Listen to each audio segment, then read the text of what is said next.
Hello everyone, welcome to my YouTube channel Knowledge Keys. I hope आप सभी बहुत अच्छे होंगे, बहुत अच्छे से अपने एग्जाम्स की प्रिपरेशन कर रहे होंगे। यहाँ पर आप देख सकते हो कि आरपीएफ से रिलेटेड इस वीडियो में मैं आपको डिटेल बताऊंगी कितनी पोस्ट आएंगी, क्या फिजिकल में होता है, कितनी हाइट होनी चाहिए, कितनी पोस्ट होंगी, क्या एलिजिबिलिटी है, कैसे क्या कौन लोग अप्लाई कर सकते हैं। तो इस वीडियो को पूरा ज़रूर देखिएगा। सबसे पहले बात कर लेते हैं कौन कौन से रीजंस के लिए यहाँ पर वैकेंसी निकलेंगी। तो यहाँ पर ये रीजंस आप देख सकते हो, इसका पीडीएफ आपको फुल मेरे चैनल पे मिल जाएगा। तो यहाँ पर ईआर, सीआर, एनआर, एसआर सारे रीजंस के लिए यहाँ पर वैकेंसी निकलेगी। और यहाँ पर जो पोस्ट निकलेंगी वो कांस्टेबल और एसआई की निकलेंगी। यहाँ पर कांस्टेबल की भी निकलेंगी अलग से वैकेंसीज और एसआई के लिए भी। तो ये आप नोटिफिकेशन अभी एग्जैक्ट यहाँ पर नहीं आया, बट ये नोटिस आ चुका है जिसके थ्रू आप देख सकते हो कि यहाँ पर आपका आरपीएफ का वैकेंसी आना कन्फर्म है, कि इसकी वैकेंसी आएंगी ज़रूर। अब बात कर लेते हैं इसकी एलिजिबिलिटी क्या होगी। तो अगर कोई सब इंस्पेक्टर के लिए अप्लाई करेगा तो उसके पास ग्रेजुएशन होना कंपलसरी है और उसकी मिनिमम एज 20 होनी चाहिए और मैक्सिमम 25। इसी तरीके से अगर कोई कांस्टेबल पोस्ट के लिए अप्लाई करना चाहता है तो मिनिमम उसने 10th पास किया हो। 10th 12th यहाँ पर आपके पास होना चाहिए। तो जिस किसी ने भी अगर 10th पास किया है तो वो यहाँ पर ये फॉर्म अप्लाई कर पाएगा। कांस्टेबल के लिए जो एज लिमिट है वो 18 से 25, मतलब कि एसआई के लिए 20 से 25 एज होनी चाहिए और कांस्टेबल की होनी चाहिए 18 से 25। अगर डेट ऑफ बर्थ की बात करें तो कब से कब तक होना चाहिए, तो आप यहाँ से देख सकते हो कि यहाँ पर आपकी जो एज है वो 1 जुलाई से काउंट होगी। और यहाँ पर आप देख सकते हो कब से कब तक का डेट यहाँ पर इंक्लूड होगा डेट ऑफ बर्थ के लिए।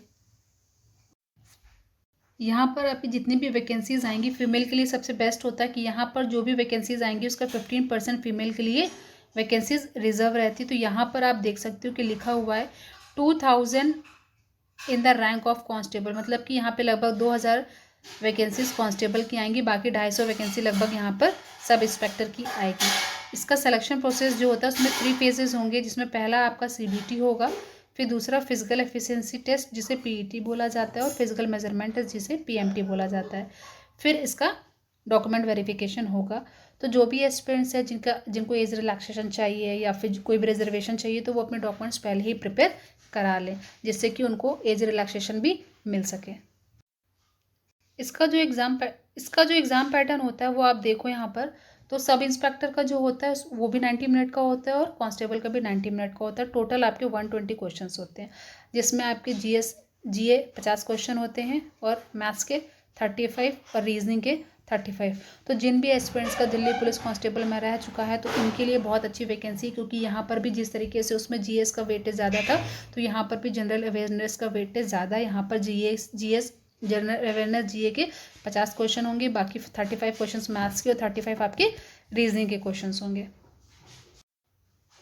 इसका डिटेल सिलेबस ये आप देख सकते हो कि कौन कौन से मोस्ट इंपॉर्टेंट टॉपिक्स हैं। ये टॉपिक्स पढ़ के आप अपना सिलेक्शन दे सकते हो, क्योंकि आप लोग तैयारी तो कर ही रहे हो। आप इसका प्रीवियस ईयर क्वेश्चन ज़्यादा से ज़्यादा लगाओ, मॉक टेस्ट ज़्यादा से ज़्यादा लगाओ। अगर कोई बिगिनर है तो वो भी मुझे कमेंट करके पूछ सकता है कि इसकी क्या स्ट्रेटेजी होनी चाहिए, कैसे क्या होना चाहिए, तो मैं उसको बता दूंगी।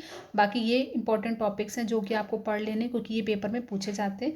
यहाँ पर सबसे ज़्यादा मैटर करता है कि इसकी निगेटिव मार्किंग कितनी होती है। तो आप देख सकते हो जो इसकी निगेटिव मार्किंग होती है वो 1/3 होती है, मतलब कि हर जगह 1/4 होती है। यहाँ पर आपको जो ये देखने को मिलेगा कि यहाँ पे जो नेगेटिव मार्किंग होती है वो 1/3 होती है।